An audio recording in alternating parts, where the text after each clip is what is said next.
This is Michael Bennett. You're listening to the Seahawks Central Radio Show, the number one station in the universe. Time now for Seahawks Central Radio, hosted by Corbin and Tad Hensinger.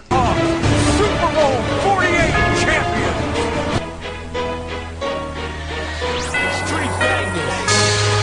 Introducing the 2014 Super Bowl champions, the Seattle Seahawks. Welcome to Seattle, come to Century Blank if you looking to battle. Time to face the music, let them know the Hawks back. Talk smack, Sherman in your face will make you stop that. Stop that. Number one corner on the field, shut them down. Time for another Seahawks Central Radio. Football season's officially started. I'm Corbin Smith alongside Tad Hensinger. We've got everything you need to know from last night's Broncos-Seahawks preseason contest. Tad, I'll tell you what, it was great to see football back, but what a sloppy game that was. Yeah, I agree. I'll be honest with you, Corb, here. I was so excited to see some football action. I was honestly almost excited. I'd watch the Jaguars play football at this point. That's how excited I was to see some hitting. But that game, it was a little bit sloppy, and there's all sorts of things you can take away from it. But the key one here, just fans, is to remember this is preseason, so let's not forget that. Yeah, we'll be talking about that. We'll be hitting that pretty hard. You know, the overreacting, underreacting aspect that the preseason brings to the table. It really humors me, but at the same time, it really makes me feel good about myself seeing some of this stuff these people post. But Tad, I want to start the show off talking about a situation that, it's already been debated and disputed heavily by the football community.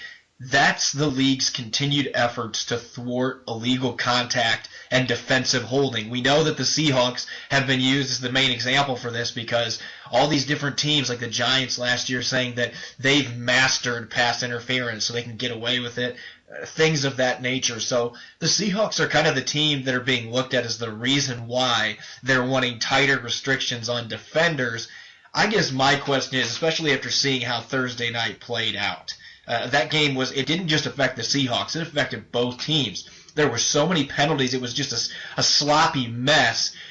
At what point does it become unfair to the defensive player, or have we already reached that point? Well, Corb, Seattle last Thursday, they had, I believe it was 13 penalties for 131 yards, and Denver had, I believe it was 12 penalties for around roughly 100 yards. Which I know it's preseason, but that's a little bit ridiculous. You're going to see all sorts of things like the standard holding calls, offsides, false starts. Those are going to happen. But a lot of these penalties, and some of them were very questionable, came on the illegal contact downfield, defensive holding, those types of plays, pass interference. And I get what Goodell's trying to do here. He's trying to make the game cleaner, but by the same token, in my mind, he's trying to take away what the defense does. And Seattle's very physical. Essentially, it's almost like after 5 yards, you just got to let the guy run and then react when the ball's in the air. A lot of defensive players, because it's such a difficult position to play, especially in the secondary, they like to keep a hand on the receiver so they can go and kind of feel how he's moving.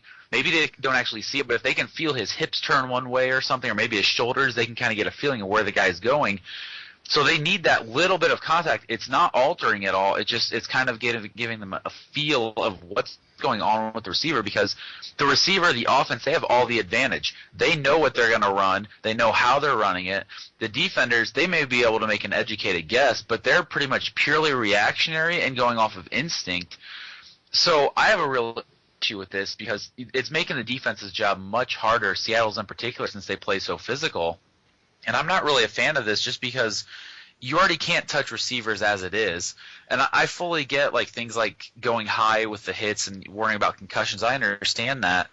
But by the same token, there have been this past season, I believe, the ACL injuries because of low hits now are going up. And I've seen reports, guys, numerous times, they'd rather have the high hits and risk a concussion than the ACL tears.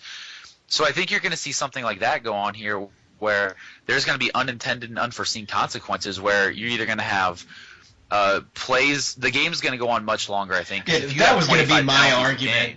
That's going to be my argument, going off what you're saying here. I mean, I think it's in the end, you're probably not going to have injury consequences here, but you're going to have on-field product is just not going to be near as good. It's not going to be near as crisp. It's going to look sloppier. it's just going to be sloppier, and you're going to have the game. I mean, it already takes about 3 hours for an NFL game to go on. And this is one of the issues baseball has, game length. People complain about it, but it's like if you're throwing in 25 penalties a game, you got to stop time for the referees to announce everything, get the ball reset, all that sort of stuff, Corbin. I think that's going to be a big issue. Yeah, the thing that really intrigues me with this entire thing, though, is everybody is saying, well, this is really going to cripple the Seahawks. And based on what I watched the other night, it's going to cripple everybody. It's not. I mean, to me, it's an even playing field. It's not just going to affect the Seahawks. Every team's got corners that are trying. I mean, they put their hands on guys. It's instinct. I mean, it's a natural reflex to do that. If they're going to be calling penalties on you because you breathed on a receiver 6 yards downfield, you're talking about trying to defend a world-class athlete. I saw a play in that game. Doug Baldwin was going for a catch in the end zone, and yeah, there was some contact there, but I'm not sure that it was a penalty, but they called it a penalty against the Broncos, and Seattle ended up getting the ball at the 1 yard line. I mean, if that's the way it's going to be, it's not only going to affect the Seahawks, it's going to affect everybody else. If it's going to be this way the entire season, it's going to make the product difficult to watch unless the referees really hone in on this and, they really figure out what is a penalty here and what's not, because right now it just seems like it's kind of a gray area. Yeah, and I really think that's going to be the issue. And you get that with kind of the targeting of the high hits. It's where exactly is that fine line of, okay, this is a penalty and this is a not. And I think you bring up a good point. You're going to have a lot of gray area. From one referee team to the next, you're going to see some guys that are going to call one thing, but the next team might not the next game. So I think you're going to have an issue with that.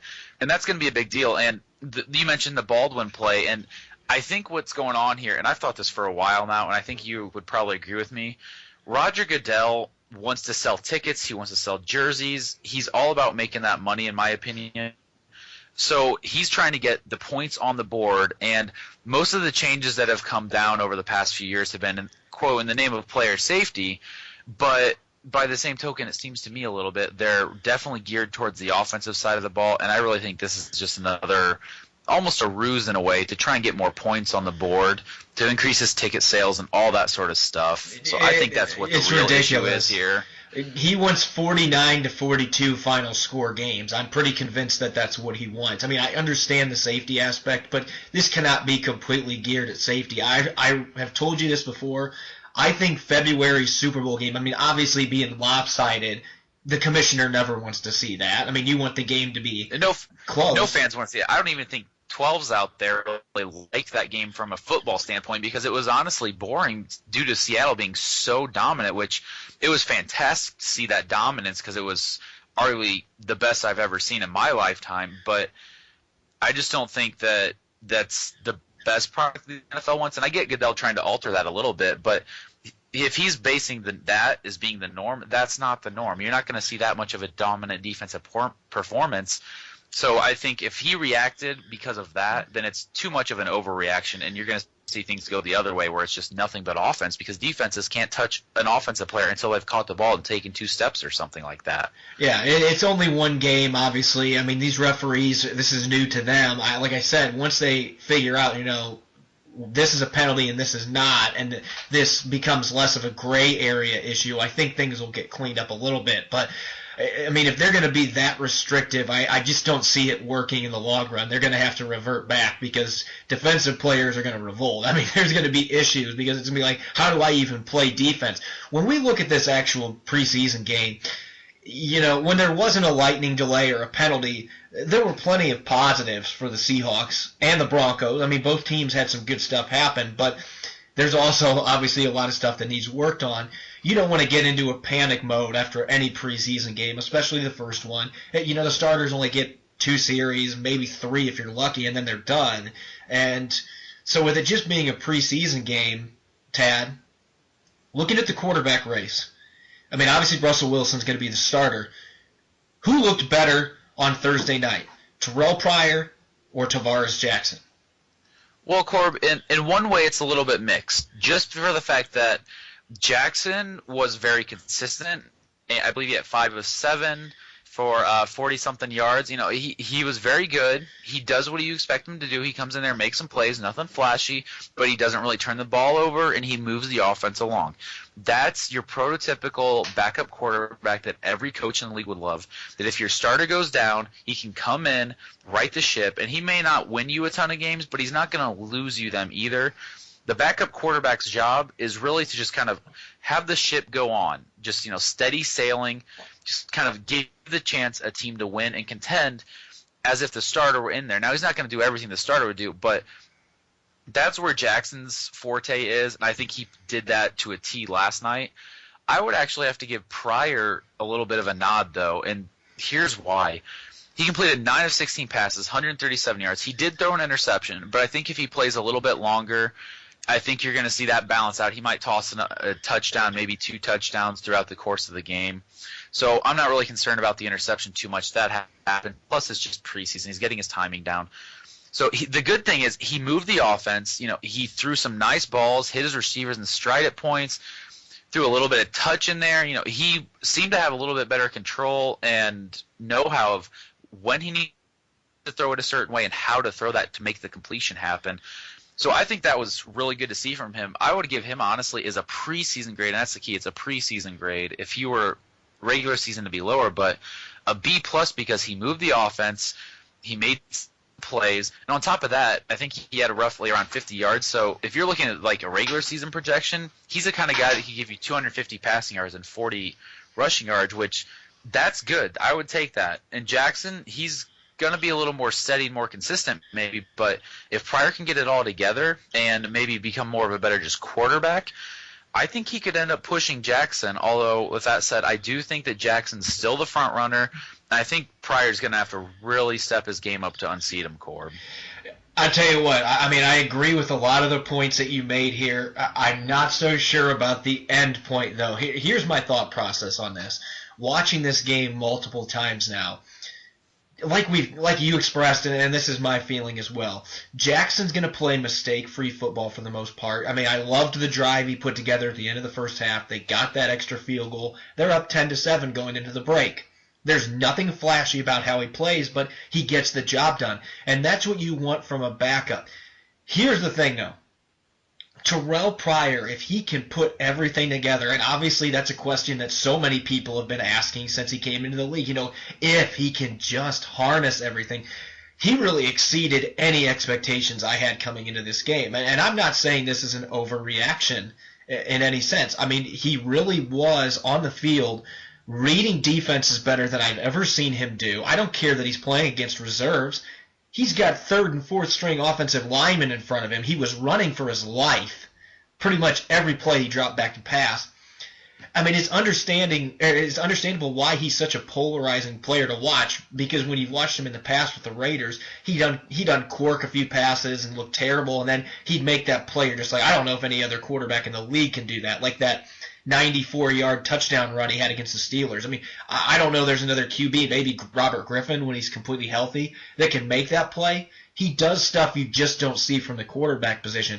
Here's the difference, though, on Thursday night.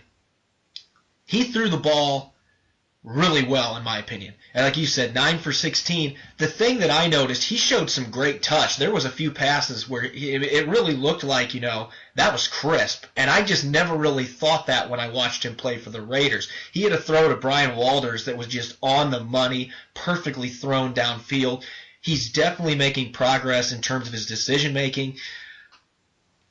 Jackson is still a front runner right now, but Pryor definitely closed the gap. And I think with another game like that, if he can come in there, and I think that costly pick at the end, we can just disregard. Because to me, I don't have a problem with that throw. It was third down and 2. He was trying to make a play. He threw it into a tight spot, and Denver made a play. They tipped the pass. It happens. If Demetrius Bronson would have caught the pass the play before, the Seahawks most likely are going to score a touchdown anyway. That was not Pryor's fault. It was not a perfect throw, but it was more than adequate. Bronson should have caught it and went into the end zone. To me, I give Jackson's a B- for his performance. He was steady, but nothing spectacular. I give Pryor the B+, just like what you did, and I definitely think he made up some ground. If he can do that another game or two, it's going to make things really tough for Pete Carroll, because Pryor's upside is obviously much higher than Jackson. Yeah, exactly. Yeah, and I think, and I like your point there at the end about that interception in particular. And this is what a lot of NFL fans have to realize about the quarterback position is you're going to have interceptions that they're not what I would consider a real interception. Like if you've got a guy at the end of that game who's got to throw it 60 yards and there's 8 seconds left on the clock and they're down by 4 points, he's got to throw that ball. The defense is knowing he's throwing the ball. They know where he's throwing it. They have a much higher chance of intercepting it than almost any other play in the game. So I don't really see Pryor's interception as what I would consider a real interception. It's one of those where he had to make a play. He had to put the ball in there into a tight window. It got deflected. It happens, like you said. So I don't think that's really an issue. So if you want to look at this, you could almost say that he was something more of like 9 of 15. You take away that interception play for the 137 yards, no touchdowns, no picks, and that's a pretty solid showing, I think, especially as you mentioned, he's got 3s and 4s in the offensive line in front of him. His receiving core is not the top receiving core. And I honestly think he's better than a 3 quarterback. Most teams he'd probably be a solid 2. I know one team that would love to have him, the San Francisco 49ers, after seeing Blaine Gabbert have a QB rating of 1 the other night. Whole lot of issues. Blaine Gabbert there let's just say he looks shaky and leave it at that. We don't want to bash it anytime your number is 2 and your quarterback rating is less than your jersey number, that's not a good problem. No, my last thought with this quarterback situation, looking at Pryor, I guess the thing that I really took away from this game, I saw him make a couple passes where he stood tall in the pocket and he read the defense and he made the right throw. And to me, that is a big step in his maturation. If the Seahawks are able to get that out of him consistently and he continues to improve in that area, he's way more athletic than Tarvaris Jackson is. I know Jackson's familiar with the offense, and I know the team has great respect for him. But at the end of the day, they seem to like Terrelle Pryor equally as well. His teammates, you can tell just by the comments they've made, they really like him. So at the end of the day, if Pryor is better than Jackson in the preseason and he's showing he can consistently read defenses, I don't see how you can keep Jackson over him. Now, there's another position, Tad, that the Seahawks have had a lot of injuries at, and it's an area that when everybody's healthy, they're one of the best in the league, and that's the linebacking core. Seattle has a lot of injuries there. Should the team be concerned about depth at the position right now, Tad? I'm going to go with a no here on this one, Corb, and this is the big reason. You had almost none of the starters play last night from the linebacking core. Half of the backups that play for the linebackers, they were out. So you've got guys in there that are either definite backups and they're forced into the starting role. The exception might be Brock Coyle, but I'll talk about him in a minute. But then you've got guys like Horace Miller, Jackson Jeffcoat, who are just getting their toes dipped into the NFL, and both of them are undrafted free agents. We were really high on Jackson Jeffcoat, and he had a really rough game, and Horace Miller wasn't spectacular either. But I think the key to understand here is, one, this is just the first taste of the NFL these guys truly get. Guys like Jeffcoat making a little bit of a position change in there too. So I think you got to look at it all in perspective here. Of the starters aren't in there. You've got backups playing as starters, or you've got backups playing in there in key roles. So I think that's what you're seeing here. And especially in the first preseason game, with these guys transitioning to the NFL, most of them, you're not going to see any sort of sparkling play from that group. If you get an average overall performance, I think that's pretty good. So I fully expect these guys to come back healthy, and you'll see the starters filter in back there, and I think this group will be much better. The one guy who really stood out to me, and we'll talk about this later, is Brock Coyle, who he played like a starter, and I would say he was probably the equivalent of, in that game, the equivalent of what Bobby Wagner would have been, which is pretty high praise at this point. So if he can continue that, I think he'll be a quality backup, and you'll see this group get shored up a little bit, and I think they'll be a just fine core. The injuries don't worry me too much. These guys are working back. It's preseason. They're trying to keep guys healthy for the regular season. It never fails to amaze me, Tab. The stuff that gets said on Facebook and other social media avenues during the preseason, like we talked about at the beginning of the show, I mean, it makes me feel good about myself a lot of the time, because I'm just thinking, what are you thinking, tweeting or Facebook messaging something like that. Like, Jimmy Garoppolo is a god, or the Seahawks defense sucks because they gave up 1 touchdown to the Broncos in the first half. The 49ers are going to lose 12 games. The Redskins are going to the Super Bowl, even though they beat a Patriots team that probably wasn't playing any starters. I don't think we can forget here, Corb. You know, Johnny Manziel is going to take the league by storm. Excuse me, already at this point. And let's be honest, he hasn't even taken the first team reps for the most part. So let's just hold off here, 12 and NFL fans in general, on the claims that we're making, because it's just the preseason, just getting out of training camp at this point. Yeah, the 12th man needs to understand that when real football arrives next month, Wagner's going to be back. Smith is going to be back. Irvin's most likely going to be back. KPL's a guy. Pierre Lewis will probably be back. Those guys are going to be back in the lineup. So when you add that much firepower at linebacker, now suddenly Coyle, who, like you said, played extremely well against Denver, now suddenly he's a backup, and that just, your depth is pretty impressive now. Now suddenly you got KPL returning as a guy that hopefully can be a reliable backup on the outside. It gives you much greater flexibility. When I went back and watched this game a second and a third time, thank you DVR for making it fast, but when I looked back on this, Jackson Jeffcoat and Horace Miller, I mean, that second group that came in really struggled. It was tough to watch. But the outcry that I've seen, it's not near as bad as everybody's making it look on Twitter and Facebook and stuff. When I actually sat down and watched, Jeffcoat did not play well. There's no doubt about it. Miller made plenty of mistakes. But to me, it was all about executing assignments properly. It had nothing to do with effort. I mean, these guys were playing hard. You could tell that they just weren't in the right spots, and they were not using good pursuit angles. That's a tough adjustment when you go from college to the pros. Your angles have to be perfect, especially when you're looking at a guy like Jeffcoat. He was a defensive end at Texas, and just last week they're like, well, we're going to move you to outside linebacker exclusively. He's got to have some time to really learn the position before you can just come in and rip him apart. To me, it was all about ending up in the wrong place assignment-wise. There was a couple plays where Jeffcoat got caught up in the line, and it's just like he just wasn't in the right spot. I think you give him another week to really immerse himself in the playbook and learn more about the position. And same with Miller. I mean, Miller was playing hard. You could see him. He just had some issues with over-pursuing plays, things of that nature. The effort is there. I really think these two kids really want to be good players. You just got to give them some time. I expect with another week of practice, and this will go at other positions as well, that you're going to see guys like Jeffcoat and Miller come out and look much sharper against the Chargers next Friday. I fully anticipate that. Yeah, and the good thing about this, Corb, is this is the first preseason game. Now they've got some real film against a real opponent, live action. But you can bet these coaches are going to have these guys probably in film extra this week, so they can sit here and say, okay, look, this is what you did well. Keep doing that next week. Now, let's look at the things that you need to work on, and this is, how you address that. This is how you fix that. This is what you can do differently and how you can do it differently. The coaches aren't just going to let these guys, okay, keep going out there making the same mistakes. They're going to address this to no end, and they're not going to be jerks about it, but they're going to sit there and they're going to try and help these guys get better, and these guys are hungry to get better and learn. So I think, like you said, I think it's a great point. They're going to be better this next week, and they're really going to wrap up mistakes a little bit. They're going to clean it up.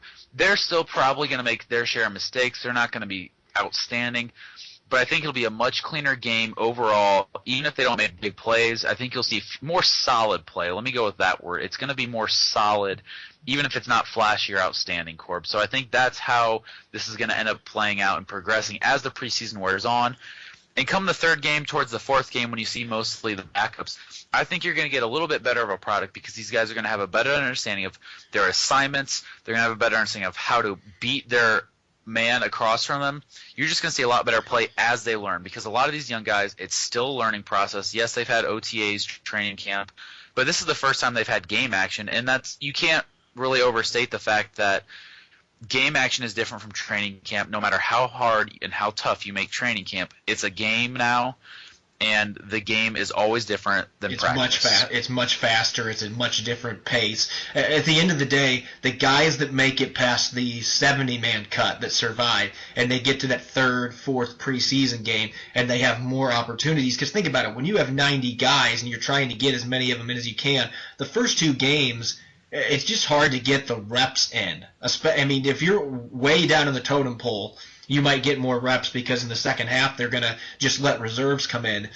But it's a whole different ball game in that third and fourth preseason game because the starters are playing longer, but you also have less guys to have to worry about putting into the lineup and playing in the second half. It really gives you a chance to solidify yourself or break it for you as far as having a chance to make the opening day roster. Like I said, I expect both Jeffcoat and Miller to come out much sharper next week. Give them another week of practice where they can continue to grow as players. Let them watch the film and get coached up.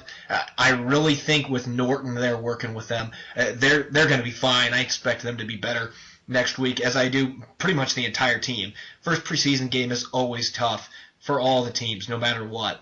When we return to Seahawks Central Radio, Tad and I are going to look at the offensive line. It's once again an area that needs to be looked at, and it could be worrisome coming into the 2014 season. We'll also have our annual Seahawks Central mailbag segment. We'll be right back, 12s. I'm Corbin Smith. And I'm Tad Hensinger. Listen in every Saturday to the Seahawks Central Radio podcast on the Pro Football Central Radio Network. Want info on the latest draft prospects? Need the scoop on the latest developments at off-season workouts and training camp? Craving in-depth analysis after every Seahawks game? We've got you covered, 12s. We cover everything Seahawks year-round for the best fans in the National Football League. Like us on Facebook, follow us on Twitter at PFC_Seahawks, and listen to our latest podcast each Saturday on ProFootballCentral.com. Experience the difference. That's right. Deliver it to my heart. Please try.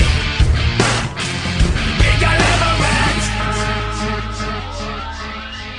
Wait, I'm coming undone. I'm late.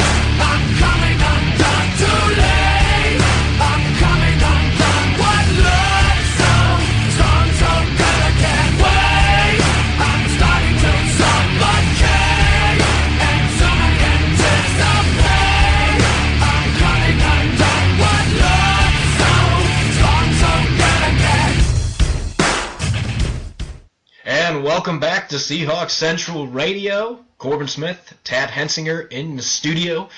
Seahawks and Broncos. Seahawks lost a close one to open up the preseason 21-16 final in Denver on Thursday night.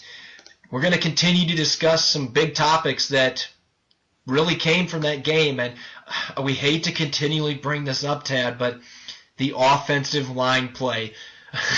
You know, it is a lot like the linebackers. You had a lot of guys out, but I guess for me, when you look at whether the Seahawks should be concerned or not, this is a topic that it comes up every season for the Seahawks team. You've got injuries, inconsistent play, underperformance in the trenches.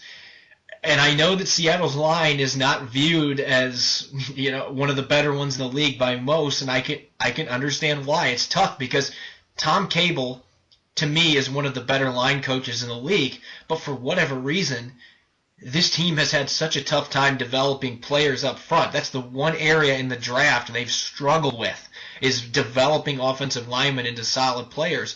And it's especially tough when you have a guy like James Carpenter, who comes into camp in incredible shape, and then he suffers a calf injury only a few days in, and he's just now getting back to the point where he can get back into practice full pads and potentially play on next Friday's game against the Chargers. I guess my question, Tad, what happens if or when, looking at his injury history, Carpenter goes down again? I mean, what's going to happen when these injuries strike? Well, Corb, I'm actually really worried about this. Should we be worried? The answer, in my opinion, is a definite yes. And it goes beyond Carpenter. I'm actually going to branch out a little bit here. This goes beyond just Carpenter. The Seattle Seahawks, their healthy starting five would project to be Okung on the left side at tackle. You've got Sweezy, you've got Carpenter as your guards. You've got Unger as your center. And then you're probably going to see a battle between the rookie Justin Britt, second-year man Alvin Bailey, and the recently signed Eric Winston for that right tackle spot. And I think that one's kind of up for grabs still at this point, depending how guys play out and how they play in the preseason. But that's your projected starting five, and that's not a terrible line. I think that's, league average at worst. So I think if they're all healthy, it's good to go. But once you start getting past those starters, and this is the issue we saw Thursday night, you did get past those starters. You had Okung was out, Unger was out, and then you had Carpenter out. That's 60% of your starters out on the front. And on top of that, on the right tackle spot, you got guys that either they're rookies, don't know the system that well. Eric Winston signed recently, probably doesn't know the system that well yet, even though he's a very great professional. The only guy that really played much was Sweezy, and he didn't play much because he was with the first team, so they had him out there after several snaps. So really, the whole game was your backups for the most part, and I think you would agree with me. They got manhandled at points. They had lapses in concentration that led to them getting beat. Now, granted, some of them did have some good plays. I think the right tackle spot especially, you had Britt and Winston. They had some good plays and some bad plays, but guys like Van Roten, Schilling, they just did not have a great game. They were getting tossed around. And what really worries me is with the injury history some of these guys had. Okung is a top 5 player potentially if he's healthy.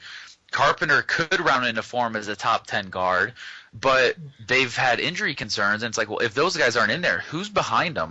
And based on what we saw, I know it's just the first preseason game, but if these guys are, 2, 3s, and 4s going against other 2, 3s, and 4s, they didn't grade out especially well. And I know they're still learning. I know they're still young, but it worries me. What if these guys, the starters, aren't there in the regular season? I just don't think that the depth is quite there at this point, like it was last season. Yeah, you don't have Michael Bowie there anymore. And we're going to talk about that situation here later on the show. You don't have McQuiston anymore. Giacomini's gone. The depth is not there that they had before last season.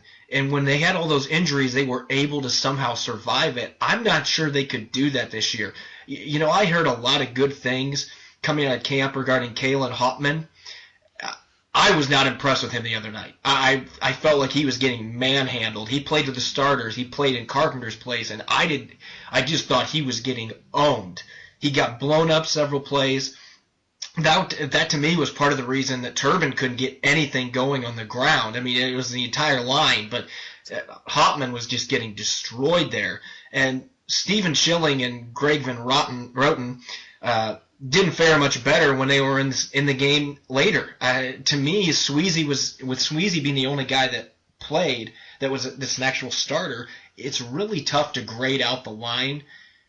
Britt and Winston were hit and miss at right tackle. It's really tough to just sit here and say, well, this line is going to stink this year because you had so many missing pieces. But I'm basing this on recent history. The linebackers have been great the last few years, and I'm confident those guys will come back and they'll be ready to play. Recent history is not so – it doesn't bring up as much confidence in me as far as the line being able to get it together because there has been so many injury problems and there's been so many issues with inconsistent performance in general. I'm concerned about the middle part of the line. I think the depth at tackle is going to be fine. Alvin Bailey's a guy that – yeah, DeMarcus Ware made him look bad the other night, but DeMarcus Ware's done that to some of the best tackles in the game. I'm not concerned about that. I think the kid's got potential. And I really like Britt and Winston both at right tackle. I think Britt's going to be fine. He's just got to get snaps under his belt so he can develop as a player. I'm concerned with the interior, though, especially the guard spots. If Carpenter and Sweezy are not in the game, I'm really concerned with the guys behind him. I know it's the first preseason game, and we've talked about over and under reactions. I'm cognizant of that, but at the same time, I just was not impressed at all with the way the guards played. I just thought it just looked to me like they were overmatched. Yeah, I think that's a good word there, overmatched to use. And the good thing about this, though, Corb, I'm going to throw a little bit of a positive light on this because we've talked about how this is just not looking good at all. The positive light of this is a lot of these guys, the backups in particular, they're young players and they're inexperienced. So like we talked about with guys like Jeff Code earlier and Horace Miller in the linebacking core not playing spectacularly well, these are guys that they're going to get more experience. experience. They're going to watch game film. So the best part of this is they will improve. Now, they might not be as good as last year. I don't know. We'll just have to wait and see how that plays out. But the best part is they're going to get better. They're going to get more game experience. And I don't think the backups, when regular season starts, will be as bad as we saw Thursday night. So that does give me room to hope. And on top of that, one of the biggest things that they have at their disposal at this point is Tom Cable is your line coach, and I think he's underrated a little bit in that department. And I think he will round them into shape. And one thing that I really liked when they signed Eric Winston is the guy is very, very intelligent. He's a pro's pro. And the great thing about this, even more than that maybe, is he's going to be able to share his experience with these younger players and say, okay, when this defender comes at you like this or lines up like this, you're going to be able to kind of understand that, this is what he's most likely to do. And so maybe you have a little bit of an edge, and I think he's going to be able to share that experience and kind of become a leader among that group, even though he was just signed. Yeah, so Winston, I think looking Winston's forward, a great it's going to be mentor. okay. Winston's going to be a great mentor for Justin Brett, especially because he knows the tendencies of defensive players. He's been around the block. He is an intelligent guy. And I do expect him to fit into this system like we talked about last show. And I think a guy like Hoffman is going to be able to come in eventually and be a solid player. I mean, it was his first action against starter caliber players from a really good Denver Broncos team. So, I'll give him the benefit of the doubt there. I'm just being honest in the fact that he did not have a good night. He did not look good. I mean, Jeff Coat did not look good defensively. That doesn't mean that I don't have hope that Jeff Coat can turn it around. I think he's a very good player who is having a tough time picking up a new position. It happens. I think that there's some of these young guys that they have in the interior, there's potential there. I'm not so sure that this season compared to last year that the depth is as talented or as developed. I guess developed's a better word. I like Tom Cable. I think he'll be able to get the best out of these guys. And it could be a situation, maybe next week they'll come in and look much better, and suddenly we're saying, hey, we shouldn't have been quite so worried that, they're getting the job done. The coaching staff has them ready to play. That could be the case. I just am a little more iffy with the offensive line just based on how the past has been. Now, Tad, looking at our Seahawks Central mailbag, we got some really interesting questions this week. Starting with Jared from San Jose. We got a Seahawks fan in 49ers territory.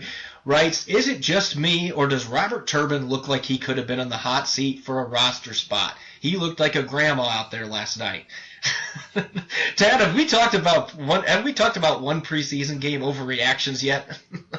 Yeah, I think we have a little bit here. And one of the things that I want to know with this question, most of all, Jared, what grandma have you seen out there on the football field? Is your grandma out there in pretty good shape playing football? If so, let's see if we can start a grandma league or something. I don't know. I think that'd be interesting to watch. But Denture Football League. I love it. Yeah, something like that. To me, this is a complete, utter, total, I could keep going. This is an insane overreaction. This is a joke to me almost because let's look at it this way. Marshawn Lynch isn't playing. Pete Carroll, we'll talk about this, said he's not necessarily in game shape just yet. We'll get to that a little later. So that means that it was either Michael or Turbin most likely to start, and they chose Turbin to start with the ones. I'm not at all worried about him being on the hot seat for a roster spot because if they weren't ahead of, highly on him, they wouldn't have put him out there. And if you want to look at it logically from this perspective of him being out there with the ones, you could argue that Chris and Michael would be more likely to be on the hot seat just because he was the one that didn't start. I don't think either of those guys are on the hot seat at all to make the roster, but that's just the point of if you want to look at it logically. And on top of that, if you look at the game, Demetrius Bronson was really the only one who had any running room, and he basically just hit the hole and fell forward for as many yards as he could get. And that's basically the best way the Seahawks could get some yardage on the ground other than Pryor running around. So the thing about this is it's just kind of crazy to think, and it's not going to happen. Neither of those guys are on the roster bubble. Demetrius Bronson, like I said, who had the best game of the running backs, he, if anybody, is on the roster bubble. So, and let's look at this from another perspective. If you have Lynch in there, if you've got Adrian Peterson, Shady McCoy, Jamal Charles, some of the very best backs in the league, they would have had some major difficulty making plays behind that Seattle offensive line and the combinations they had in there Thursday night. So, Corbin, this at the worst, you've got Turbin is going to be your number 3 back at the very worst. there is no chance he's on the hot seat for a roster spot, in my opinion. Yeah, if Seattle viewed him as a fringe player, like what this question is saying, he wouldn't have started that game and only played a few series last night. I do expect that he and Michael are going to switch roles next week. I think they're going to give Michael the opportunity to work with the first team, and then maybe the third game have both of them see snaps with the first team. To me, it's a fair trade-off in this competition. Michael's going to be the backup. He's going to be the main backup to Marshawn Lynch when the season starts. I'm very confident in that, and it's nothing against Turbin. I think Turbin's spot is safe. He's too valuable as a pass protector, and Wilson and the rest of the team respect him. I think he's a quality player. They're not going to just give him the axe. There's no way. So, to me, I mean, yeah, I understand his performance in the game was not exactly, it leaves plenty to be desired statistic-wise, but if you actually watch the game, I mean, I call it the Trent Richardson treatment. He was getting the football and had 3 guys ready to tackle him. I mean, there's nothing he could do. So, at the end of the day, he's not on the hot seat. He wasn't looking like a grandma. If anybody looked like the grandma, it was the offensive line. But as we talked about, that's an issue that hopefully is a work in progress and just continues to improve because it needs to. Yeah, Corbin, I completely agree. And I like your point about the Trent Richardson treatment. You see this at various points throughout the league where there's such a poor offensive line combination up in front of the running back that they've got pressure and they've got stuff, guys penetrating that they just have no shot when they get the ball. And that was more the case than anything this past Thursday night. So, Corbin, moving on here. Murphy from Tacoma wrote us and asked, Kevin Norwood had that bone spur removed from his foot. Do you expect he'll contribute this season? Now, 12th man out there, if you're not aware, Kevin Norwood did not play. I don't believe he traveled with the team even. A lot of the guys stayed home that were injured. Yeah, and he had a bone spur removed from his foot. So that's the issue here. Corb, do you think he's going to be able to contribute this season, or is it going to end up being kind of a redshirt season for him? I'm 50-50 on this. At the end of the day, if he's healthy, I want him there because I saw what he could do that first practice of training camp. This is a very polished rookie receiver. He's an older receiver. I believe he was catching everything. He was a football magnet, his hands. I mean, the guy, and he's got a great instinct as a route runner. I mean, he knows how to read a defense. He's a guy you could run option routes with. I mean, he's a very intelligent, mature player. If he can make it back and return at the end of camp and be close to 100%, then he's still got a shot to stick because he's a 4th-round pick. He showed well the couple practices he's been out there. But if he's not healthy, I'm putting him on injured reserve, and I'm making this a redshirt season. You don't want to do that with a 25-year-old rookie normally, but, I mean, this is a guy that my reason for it is simple. If you look at what the Seahawks can plug in behind him, would you rather have Norwood taking up a roster spot when you're not sure how he's going to contribute because he's dealing with a foot problem, or do you want a combination of 2 of these 3 guys, Ricardo Laquette, Phil Bates, Brian Walters? Those 3 guys are all quality players. If Norwood is completely healthy, he's obviously better than those 3 guys. But why take a roster spot away from one of those 3 I listed who is healthy and has played well in camp if Norwood isn't right? That's my view here. If the procedure fixed the problem and he's able to come back quickly, I want Norwood there. He's a guy who can contribute because of his route running abilities and his great hands. He's an intelligent player. He would be a great asset to the receiving corps. But when you look at Pete Carroll's recent comments, I just don't know that that's going to be the case. Yeah, Corb, I agree with you on this one here, and I agree pretty much completely. It's a redshirt season on the books if this happens, if he doesn't come back quickly enough and they put him on IR. And what we mean by that is simply that he's going to basically just sit out a year, even though he's not fully – he's going to come back healthy. It's just a matter of if he comes back soon enough, and the team will put him on injured reserve. And the great thing about that is he'll be able to get fully healthy while he'll still be able to learn. So I think next year, if that's the case, you'd see him come out even better into camp and be ready to contribute then. The great part about this is behind him, he's got a guy like Laquette who can come in there on special teams, and he does have value as a receiver. You've got Phil Bates, who I know you're really high on. And then you've got Walters, who is a little bit more of a special teamer, but he's got some value in there too. And if you put 2 of those guys on there, because I think one of those 3 is going to make it anyways just for that 6th receiver spot, but if you take 2 of those as your 5 and 6 receivers, you could do worse. So I think they'll be okay, and even if they redshirt him, which I think it's likely it makes sense from a football standpoint, so you can add another player to the roster that's going to be able to contribute. I think it'll be okay. And what it's going to come down to, if that happens, if he's put on injured reserve, he's more a victim of circumstance than being put on IR because of a truly serious injury. So, Corb, let's go ahead and look at what Damien's question is out of Spokane. He wants to look at the safety position there a little bit. Deion Bailey's now on injured reserve. What do you see as the other backup safety with Jerron Johnson, guys? What do you see, Corbin? Well, I wasn't sure about Bailey even making the final roster in the long run. I think if he could have played the preseason games now, I think he had a good shot at being one of the reserve safeties because of the situation they're dealing with having Deshaun Shedd not playing so well at the safety position. He had a lot of times Thursday night he was out of place. But he appears to be the front runner now, Shedd, because he's got some experience in the system. You got Eric Pinkins, the 6th rounder. He's on the physically unable to perform list. He's potentially an IR candidate. In the end, I really don't think this is a difficult question to answer now because without Bailey there and possibly not having Pinkins available, Jerron Johnson's going to be the one reserve. Your other safety is most likely going to be Shedd. If there's any guy that's going to come in and possibly sneak in and steal that spot, it would be Parks, the other safety back there. But to me, it seems like Shedd's job to lose now. Yeah, Corb, I agree with you. When we did our Making the Cut series, we really even had a tough debate about Shedd making this team as either a safety or a corner, but Pinkins is in a walking boot with that Liz Frank injury, and that's really tough to come back from unless you just shut it down completely. So he's, like you mentioned, he's a candidate for injured reserve. Bailey's already there. Parks, I just don't see it happening. So it's going to take a major catastrophe for Shedd not to make this team as one of the backup safeties. And I really think that's going to be the case here. You know, if Bailey was healthy, I think he could take it over Shedd, but that's not the case. So it's probably not going to happen. You're looking at Jerron Johnson and Deshaun Shedd as your backup safeties, which you could do worse than that. Shedd is versatile. He does know the system. And I think with a little more experience, I think he'll be a quality backup. So 12th man, when we come back, we're going to look at which players have stood out the most from Thursday's game.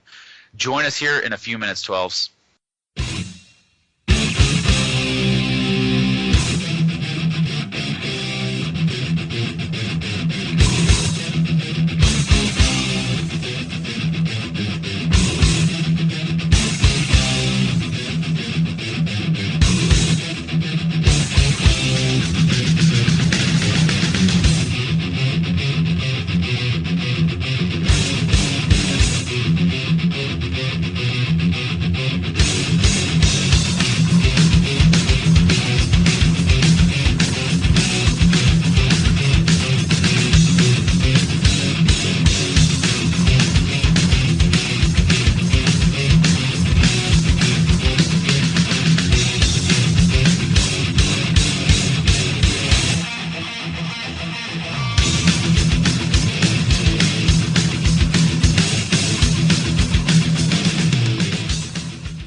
Welcome back, 12, Seahawks Central Radio. We've had an exciting show so far talking about the first preseason game. Football is officially back. Tad, now we're going to continue talking about this first preseason game, a 21-16 loss at Sports Authority Field. Seahawks falling just short. Which players have stood out the most from this game? And it doesn't necessarily have to be in a positive light. Which players stood out the most to you watching the game? Well, I'm going to have to go with – I'll give you a quick rundown. We got Richardson. We got Coyle. Cassius Marsh looked pretty good there for a few plays. The offensive line, for bad reasons, did not look good. And I'm going to actually throw in there A.J. Jefferson. Firstly, Paul Richardson, rookie out of Colorado. He came in there not in a ton of plays, but he definitely saw his share. A handful of targets, caught 4 balls for 37 yards, and it kind of seemed when he was in the game he was the go-to guy at that point. So all in all, not a bad showing for a rookie, especially in his first go-around. Very pleased with that. I'm going to wait a little bit more. I want a little more game action, a little more film before I make a final judgment, but very good start. Brock Coyle out of Montana, I don't really have much to say about him because he looked as I expected, to be honest. It was a very good performance. He had 5 or 6 tackles in there.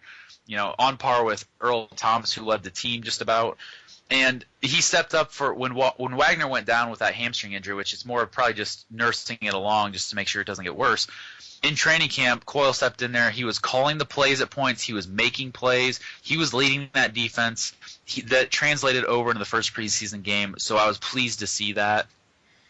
Cassius Marsh, the one play, his sack, I really loved watching that because defensive linemen in the NFL, you win with your hands, which may be a little bit of surprise to some fans out there, but you win with your hands a lot because you can move around the offensive lineman, and Cassius Marsh's hands on that play where he got that sack were just unbelievable. He manhandled his offensive lineman there and just threw him aside with his hand play, which was phenomenal. Then he got the sack.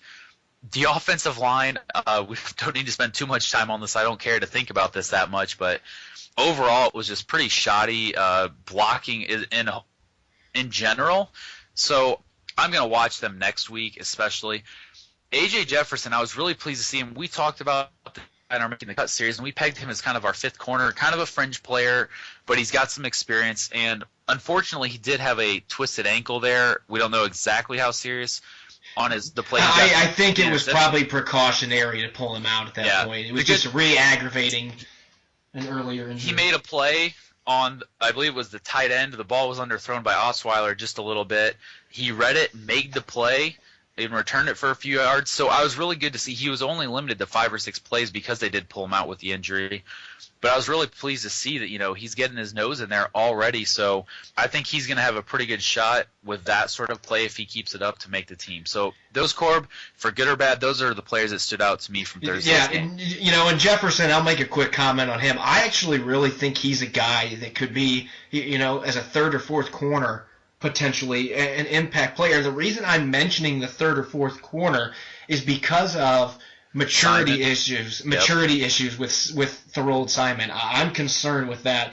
Getting kicked out of a preseason game is not something you want to see happen. I think he's obviously going to be a really good player if he gets everything put together. We've seen those flashes at practice, but he's got to learn to control his emotions a little better.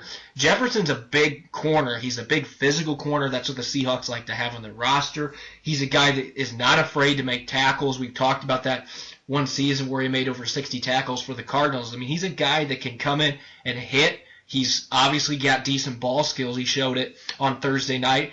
He's a guy I'm going to continue to want to keep an eye on as these preseason games unfold. But I was really happy with the way most of the rookies performed.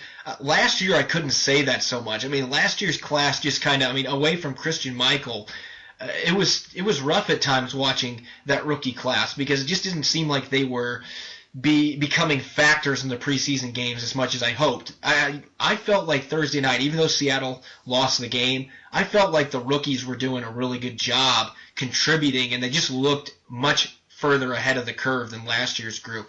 Obviously, I was disappointed in Jackson Jeffcoat because I think he's a talented kid, but we've already addressed the comfort issue he's dealing with trying to switch positions. I think he's going to be fine.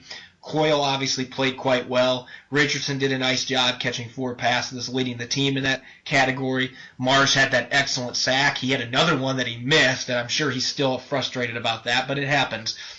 Really, if you want to talk about who surprised me the most and really stood out, though, I'm going to have to go with Demetrius Bronson. Undrafted running back out of Eastern Washington, a guy that really didn't carry the ball much as a senior at Eastern Washington. He really didn't play that much. If you look at statistics, you're wondering how in the heck did this guy end up in an NFL camp? But I was really impressed. He had only 5 carries. He did drop a potential touchdown pass late in the game. We've talked about that. But his quickness really caught me off guard. And I was looking on Twitter while the game was unfolding. I like how Davis Sue summed it up perfectly. He's got some wiggle to his game. To me, that was the perfect description. He's got some moves out there on the field, and he's more powerful than I expected. He had 3 straight 5-yard runs, and that's pretty impressive considering how the line played. To me, that's an excellent set of plays there when you look at how the line was playing Thursday night. I want to see more action for this kid next week. I'm not going to sit here and overreact and be like, he's a real threat for a roster spot. But, Turbin looked meh last night. Michael will be fine, but he didn't get much help blocking-wise either. Ware doesn't look like a guy to me that's an NFL running back maybe as a fullback for somebody. I'm just not seeing him as a tailback. Why not give this Bronson kid an extended look the next few weeks, really see what you got, and especially if he's a guy who can contribute on special teams potentially. I like the first impression I got from watching this kid run. He runs hard, and again, I like the term wiggle. He's got some wiggle to his game. He's able to cut, and that's something that's very useful in his own blocking scheme. He just seemed to have great field vision. He seemed to be very aware where the hole was going to develop, and that's an underrated skill for an NFL running back. Yeah, I like that you bring him up there. I like that wiggle comment that you mentioned. I think he did show some potential. What I liked about him personally is that he seemed to hit the hole, get some yards, and he didn't try to dance too much or make a big play. He just got what he could, and that's really what the NFL is about, is taking what you're given. Quarterbacks, if they're good, they do it all the time. Running backs do it, and then eventually, when that happens, you'll have the big play just kind of come along. So, Corb, let's go ahead and move on to What's the Word? Yeah, and some people I'm sure have heard this before. It's another play off of Pardon the Interruption. We're going to read off a statement and have a blank, and Tad, you and I are going to fill in the word that best fits for that statement. So kicking off the festivities here. After learning that the Cleveland Browns had claimed Michael Bowie off waivers, I reacted by blank. How did you react? Wondering, Corb. I reacted by wondering, and I was wondering what could have been. Bowie last season, he showed some unexpected potential when he was pretty much forced into game action because of injuries. He did a credible job in the offensive line, especially given the situation, helped the team to their first Super Bowl title, and got that ring. Now, I'm wondering what could have been, because here's why. He shows up to camp out of shape, allegedly about 20 pounds overweight, didn't really work his butt off to fix it, so he gets put in injured reserve because in this shoulder injury that he had might have been because he was out of shape. So I'm sitting there wondering, what if he'd come back to camp in shape? Would he have been the starter? Would he have made the team? It just seemed like there's a lot of untapped potential and a really good story there, but now I don't know. So I'm wondering, he doesn't make it through waivers. Cleveland picks him up. There's a chance he'll end up on IR. And I just wonder what could have been if he would have come to camp like he should have in Seattle. And here's why I'm really wondering, because Seattle's mentality is you've got to want it. I don't think Bowie really wanted it bad enough, and maybe this is a wake-up call for him. And I guess the team didn't really show that they wanted him enough because they gave him the chance to slip through or get picked up on waivers, which did happen. So hopefully, I wish him the best. I hope it's good for him. Maybe it'll kind of make him realize, hey, I need to get my act together a little bit, come into camp in shape, ready to go. That's really what I feel. I was just wondering what could have been for Seattle if everything would have fallen in place like I hoped it did, and I think he could have contributed this season, but things happen. I guess we got to move on. Corb, what's your word on this? I reacted by boxing. No joke. I literally turned around and started punching my heavy boxing bag. I love the potential that this kid has, but I understand why Seattle did what it did here. I mean, and I wrote an article pretty much saying that it was a smart business decision and a smart football decision. The problem here is he and Alvin Bailey both showed up to off-season workouts overweight. The team told him, hey, you got to get in shape. Bailey came back to training camp in much better condition, and he's looked good during camp. Bowie, on the other hand, turned around and did nothing about the issue. He came and he was still 20 pounds overweight, according to Coach Carroll.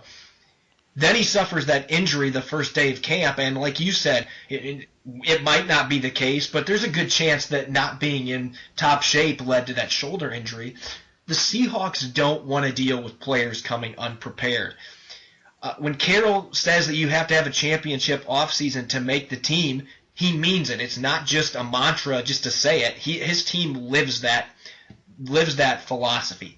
And Bailey, he picked up the message. He came back in much better shape. Bowie didn't. He didn't get himself on track before training camp. At the end of the day, this is really a message that was sent to the rest of the team that, hey, if you don't put the work in as expected, I'm not going to guarantee a roster spot for you just because you were on a Super Bowl team last year. I guess I started boxing because I was frustrated mostly because of how good I think this kid can be. And, maybe this will be a wake-up call for him. Unfortunately, it'd be sad if he turns stuff around in Cleveland or somewhere else and not with the Seahawks. And that's my view. Corb, I agree, and it sounds like we're in agreement on this for the most part. It's a little disappointing. He's a young kid. He's got potential, and maybe he'll harness that still. So let's go ahead and move on to our next part, Corb. I was blank when Pete Carroll broke the news that Marshawn Lynch had a, quote, long ways to go to be in football shape. Corb? I was yawning. I don't think Pete means he's out of shape, like Michael Bowie came out of shape, he's overweight, or I'm sure he physically is fine. He's been running, he's been lifting weights, he's been eating his Skittles. I mean, what he's meaning here is that Lynch needs more practice time under his belt on a football field before they would consider putting him into a game situation. And it's not like he was going to be utilized in the preseason anyway. Typically, he comes onto the field. It's like last year when they played San Diego. He was on the field for 2 plays. One of them, he just stood and acted like he was blocking. And the next one, they sent him into motion, and he literally, while he was in motion, ran off the field. And then his day was done. So this doesn't seem to me like an issue at all. I'm sure that what Pete was referring to is he just needs to get in football shape, which means he just needs to be out here with the team. And then once he's hit his stride, he'll be ready to go for the regular season because, quite frankly, we're not going to give him much run in the preseason anyway. Yeah, Corb, I was unsurprised when Carroll broke the news about this, and it's not a knock on Lynch at all. I like that you bring up the 2 plays of the previous season where he goes out in motion and he just kind of runs off the field. We know Marshawn Lynch. We know he works his butt off, and I'm sure he's in great shape, but there is a difference between being in good shape or great shape and being in what's called football shape.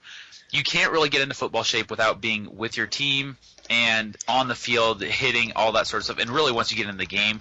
So I think that's the issue here. He's just not in football game shape. He's probably in great shape. He'll get that, as soon as he gets pads on a little bit more, starts hitting his teammates and starts running with them a little more. And unfortunately, this is one of the things that the holdout did, play into a little bit. He's not in football shape. It's not a surprise to me at all. So, and I think he'll be there.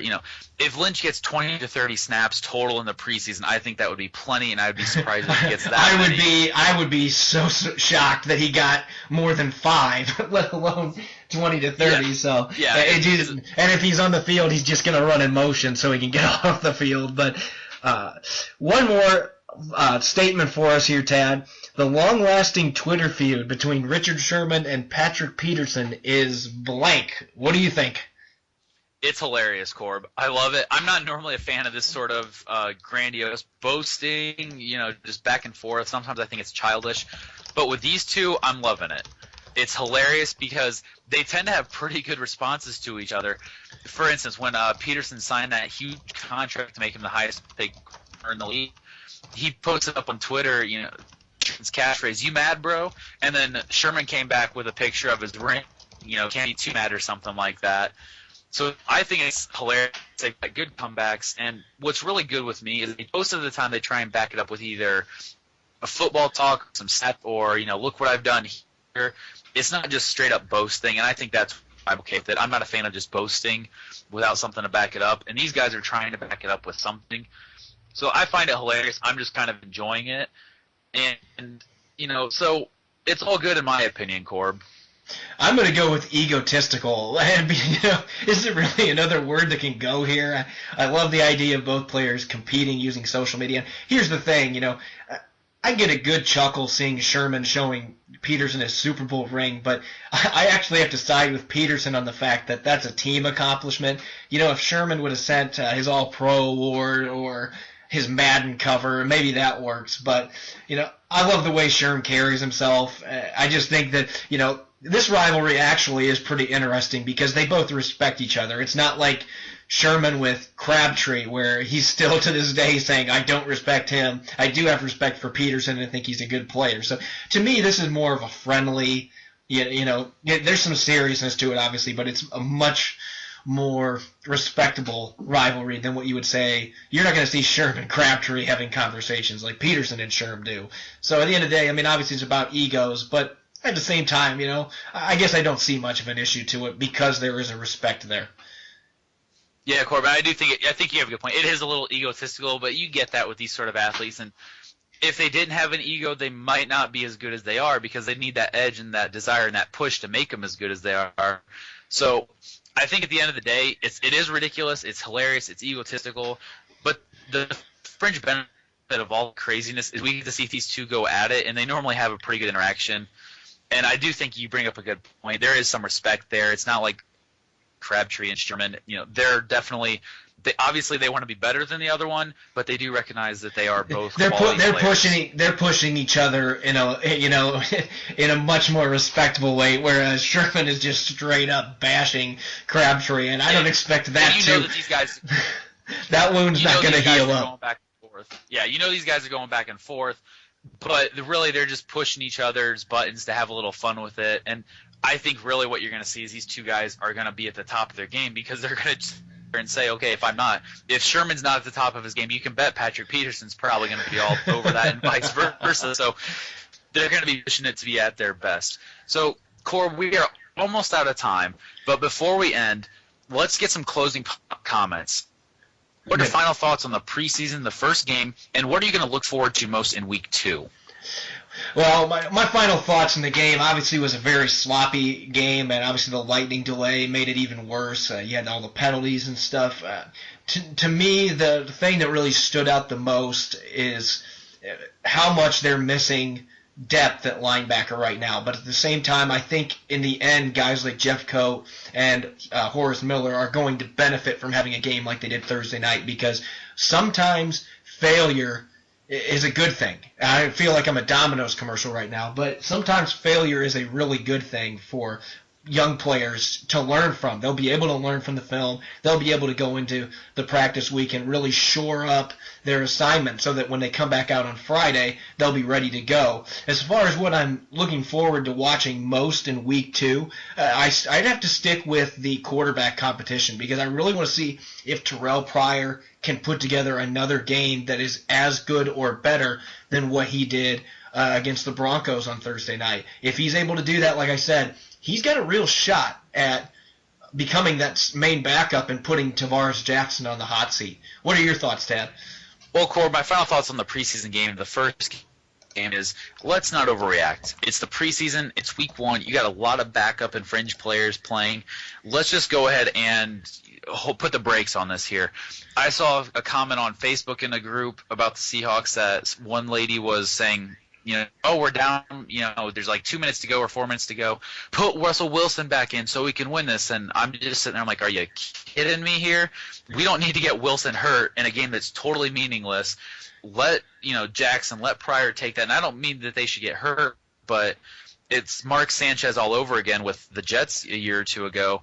You don't need your top guys out there other than to shake the rust off a little bit. This is where you develop players. This is where you find out who's going to fill out the back end of your roster. So let's just put the brakes on all this sort of stuff. And I do like that you mentioned the point. I'm going to tie into this. I saw someone else post that, this is the preseason. It's not a bad thing to get a loss in here because maybe, it shakes them up a little bit and says, hey, we aren't perfect even in the preseason, even our backups. So we need to really push it.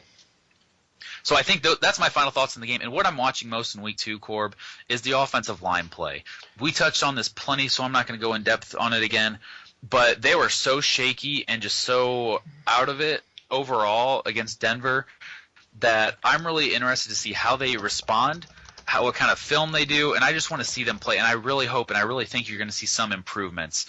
And it would also be really nice if we get all the starters back, Unger, Carpenter, maybe Okung can find his way back. Yeah, I'm not optimistic Okung's going to play, but I would definitely say Unger and Carpenter have a good shot at playing Friday unless something crazy happens this week. So I think that's something I'm really going to watch, and especially if those starters come back, I think you're going to see the overall improvement play of everybody go the line in particular. So let's not jump too far ahead of ourselves as far as, we need our starters in. This is just kind of getting guys back into the flow of things, getting the rookies and the young guys some experience. So that's what I'm looking forward to seeing most in week 2 is the offensive line play and improvement. Fans need to understand what the main purpose of the preseason is for. It is to evaluate the players that are backups on your roster.